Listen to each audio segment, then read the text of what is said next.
आज हम पढ़ेंगे एग्जीक्यूशन ऑफ इंस्ट्रक्शन के बारे में। ये कंप्यूटर आर्किटेक्चर का पार्ट चल रहा है, उसी का पार्ट है एग्जीक्यूशन ऑफ इंस्ट्रक्शन, जिसमें कि दो टाइप का मतलब एग्जीक्यूशन होता है इंस्ट्रक्शन का। एक नॉन पाइपलाइन, एक होता है पाइपलाइन। और सबसे पहले हम देखेंगे नॉन पाइपलाइन इंस्ट्रक्शन के बारे में। नॉन पाइपलाइन जो होता है, इसमें होता है एक ही साथ बहुत सारे इंस्ट्रक्शन पाइपलाइन नहीं होती है, यानी कि all the instructions of a program are executed, एक ही साथ होते हैं। All the instructions of a program are executed sequentially one after the other. Non pipeline में a new instruction executes only after the previous instruction has executed completely, यानी कि जो नया इंस्ट्रक्शन है वो एग्जीक्यूट होगी, उसके बाद ही प्रीवियस इंस्ट्रक्शन जो है वो completely एग्जीक्यूट होगी, one after the other. This type of executing the instructions is highly inefficient. ये एफिशिएंट नहीं हुआ नॉन पाइपलाइन में, ठीक है।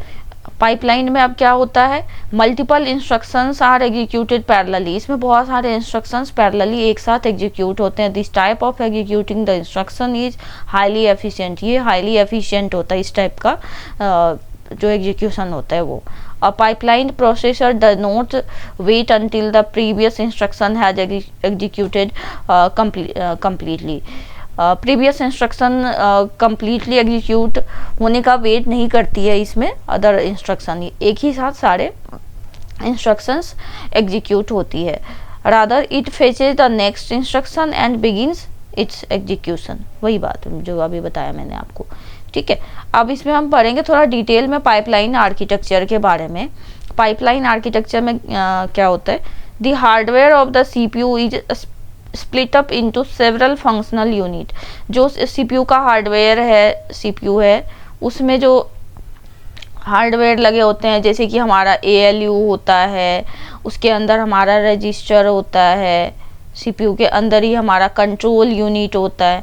तो ये सारे चीज़ जो है ना अलग अलग फंक्शनल यूनिट होते हैं, इसके अलग अलग पार्ट्स में डिवाइड होते हैं ये hardware. Each functional unit performs और डेडिकेटेड टास्क। सबको अपना अपना टास्क मिला हुआ है। जैसे रजिस्टर का काम होता है डेटा फेच करना रैम से और CPU को देना। ALU का काम होता है ऑपरेशन परफॉर्म करना, अरिथमेटिक, लॉजिक यूनिट, ये सारे ऑपरेशन। कंट्रोल यूनिट जो है वो इंस्ट्रक्शन पे कंट्रोल रखती है, कौन सा इंस्ट्रक्शन एग्जीक्यूट होना है, कहाँ कौन से इंस्ट्रक्शन को वेट करना है, ये कंट्रोल यूनिट डिसाइड करती है, ठीक है। The number of functional units may vary from processor to processor.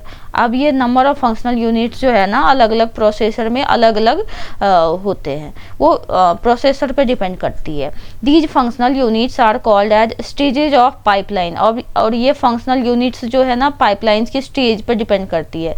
जितने number of functional units use होंगे उतने स्टेजेज में पाइपलाइन होगी, ठीक है। उसके बाद हमारा आता है control unit. Control unit manages all the stages using control signals. Control unit जो है मैनेज करती है सारे स्टेज को कंट्रोल सिग्नल के थ्रू।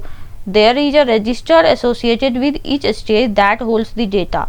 अब इसमें रजिस्टर एसोसिएट होती है इसके साथ साथ जो कि डेटा होल्ड करती है। There is a global clock that synchronizes the working of all the stages।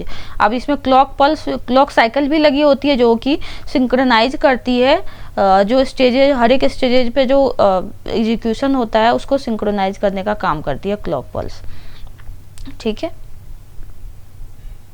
इसमें at the beginning of each clock cycle each stage takes the input from its register. Clock cycle के beginning में, starting में क्या होता है, हर एक stage जो है वो इनपुट लेती है रजिस्टर से। Each stage then processes the data and feed its output to the register. Each stage then process the data and feed its output to the register. उसके बाद क्या करती है, प्रोसेस के बाद रजिस्टर को फीड कर देती है डेटा हर एक स्टेज के में ऑफ द नेक्स्ट स्टेज। अब नेक्स्ट स्टेज को वो डेटा चली जाती है। स्टेज जो है वो चार तरह के होते हैं पाइपलाइन में। एक होता है इंस्ट्रक्शन फेच करना। इंस्ट्रक्शन हम फेच करते हैं, कौन सा इंस्ट्रक्शन एग्जीक्यूट होना है, उसके बाद हम उसको डिकोड करते हैं कि क्या ऑपरेशन परफॉर्म होगा उस डेटा पे, उसके बाद हम एग्जीक्यूट करते हैं। इंस्ट्रक्शन एग्जीक्यूट होता है, एग्जीक्यूट होने के बाद उसको राइट बैक यानी कि वापस से उसको स्टोर कर देते हैं, राइट कर देते हैं। इंस्ट्रक्शन फेच, उसके बाद इंस्ट्रक्शन डिकोड, उसके बाद instruction execution, then write back. ये स्टेजेज होते हैं पाइपलाइन के। ठीक है, इसमें कुछ टर्म्स है जैसे स्पीड अप। स्पीड अप हमारा क्या होता है, it gives an idea of flow, how much it gives an idea of how much faster the pipeline execution is captured to non pipeline execution। Means ये है कि ये कितना फास्ट पाइपलाइन जो एग्जीक्यूशन है इंस्ट्रक्शन का वो कितने फास्ट हो रहा है, इट मीन्स ये बताती है स्पीड अप। यानी speed up equal to non pipeline execution time upon pipeline execution time, ये होती है। एफिशिएंसी होती है speed up by number of stages in pipeline architecture.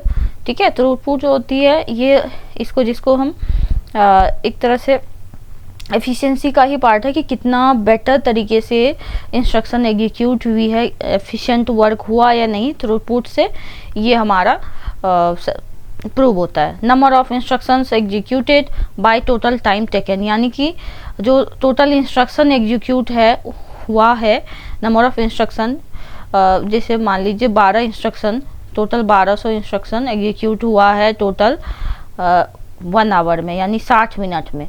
तो ये एक थ्रूपुट है कि मैक्सिमम से मैक्सिमम इंस्ट्रक्शन कितना एग्जीक्यूट हो पा रहा है कम से कम टाइम में, थ्रूपुट ये बताती है। 2 cases of cycle time. Cycle time दो तरीके से यहाँ पर डिफाइन होती है। पहला होता है stage, all the stages offer same delay. जब क्या होता है कि सारे स्टेजेज जो हमने पढ़ा है, स्टेज 1, स्टेज 2, स्टेज 3 और स्टेज 4, ये 4 स्टेज है, मान लीजिए चारों स्टेज में इक्वल डिले होता है।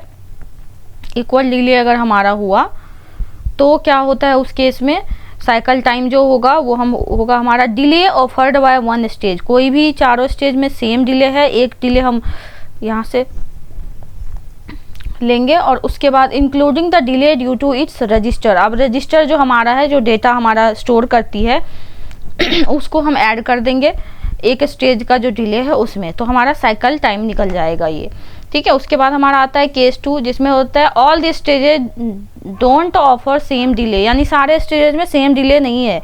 स्टेज 1, स्टेज 2, स्टेज 3 सब में अलग अलग डिले है। यहाँ पर अलग डिले है, यहाँ अलग डिले है। इस केस में क्या होता है कि हम मैक्स डिले चूज करते हैं। जो हमारा मैक्स डिले है, मैक्सिमम डिले है वो चूज करेंगे हम। कोई भी स्टेज, जो स्टेज टोटल है उस स्टेज में मैक्सिमम डिले जिसका है वो हम चूज कर लेंगे। उसके साथ साथ हम ऐड कर देंगे ड्यू टू इट्स रजिस्टर। अब वो जो डिले हुई है रजिस्टर के थ्रू, अब जो रजिस्टर है जिसमें डेटा हम पास करेंगे वो ऐड हो जाएगा यहाँ पे, तो वो हमारा साइकिल टाइम निकलेगा। ये दूसरे केस में होगा। अब फ्रीक्वेंसी हमारा केस क्या होता है, फ्रीक्वेंसी होता है 1 बाय क्लॉक टाइम, यानी क्लॉक टाइम का रिवर्स जो होता है वो फ्रीक्वेंसी कहलाती है।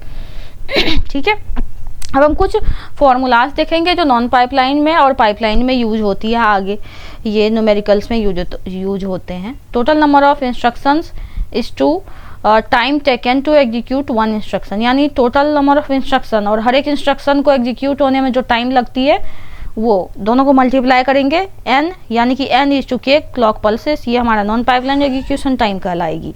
उसके बाद हमारा आता है पाइपलाइन एग्जीक्यूशन टाइम, वो होती है 1, यानी फर्स्ट एग्जीक्यूशन में जो क्लॉक पल्स लगा 1 is to k clock pulse plus n-1, टोटल n इंस्ट्रक्शन है, 1 एग्जीक्यूशन का निकल गया यहाँ पे टाइम।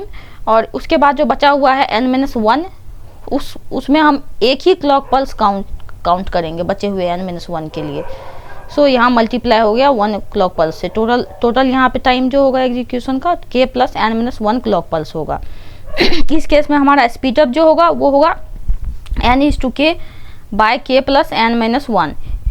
ठीक है, उसको डेरिवेशन करने के बाद k by 1 plus k-1 by n, ये आएगा हमारा स्पीड अप टाइम। ठीक है, for very large number of instruction, अगर हमारा बहुत बड़ा इंस्ट्रक्शन है, लार्ज है काफ़ी, तो उसको हम इन्फिनिटी मान लीजिए, इन्फिनिटी है, इतना लार्ज है, अगर इन्फिनिटी हम मान लेते हैं नंबर ऑफ इंस्ट्रक्शन को, उस केस में हमारा स्पीड अप जो होता है नंबर ऑफ क्लॉक पल्स के होता है, यानी k के बराबर होगा। ठीक है, practically total number of instructions never tend to infinity. Practically जब हम एग्जीक्यूशन करते हैं तो इंस्ट्रक्शन हमारा कभी भी मतलब कभी भी इन्फिनिटी तक नहीं जाती है, ठीक है। Therefore speed up is always less than number of stages in pipeline. ये के का मतलब यहाँ स्टेज था, यानी कि कभी भी therefore speed up is always less than number of stages in pipeline, यानी कि हमेशा स्पीड अप जो होगा हमारा वो नंबर ऑफ स्टेज से कम ही रहेगा, ज़्यादा नहीं होगा। एम क्या होती है पाइपलाइनिंग की? The aim of pipelining is to maintain CPI approx 1 के बराबर हम मेंटेन करने की कोशिश करेंगे। मतलब ये CPI का मतलब होता है क्लॉक पर इंस्ट्रक्शन, ठीक है, क्लॉक पर इंस्ट्रक्शन ये रहता है CPI = 1। तो हमने पाइपलाइन नॉन पाइपलाइन में डिफरेंस देखा हमने, ठीक है। उसके बाद हम कुछ फार्मूलाज देखे, स्पीड अप के बारे में देखे, नॉन पाइपलाइन पाइपलाइन में अलग अलग हम कैसे एग्जीक्यूशन टाइम फाइंड करते हैं ये देखे हम, एफिशिएंसी के बारे में देखे, स्पीड अप के बारे में देखे हम, स्टेजेज ऑफ पाइपलाइन पढ़े, ठीक है, और पाइपलाइन आर्किटेक्चर कैसे वर्क करती है स्टेप बाय स्टेप हमने देखा यहाँ पे, ये आप नोट कर सकते हैं। तो ये सारी चीज़ें हमने यहाँ पे पढ़ी है जो कि स्टैट या फिर आपका BPSC 4.0 4.0 5.0 के एग्ज़ाम के पॉइंट ऑफ व्यू से काफ़ी इम्पॉर्टेंट है। आप इस वीडियो को पॉज करके नोट्स भी बना सकते हैं, रिवीजन भी कर सकते हैं, ठीक है। अगर और इसमें कोई सुधार की ज़रूरत है तो आप मुझे बता सकते हैं, हम इसमें कुछ सुधार करने की कोशिश करेंगे। Thank you for watching my YouTube channel. Please like, subscribe. Thank you.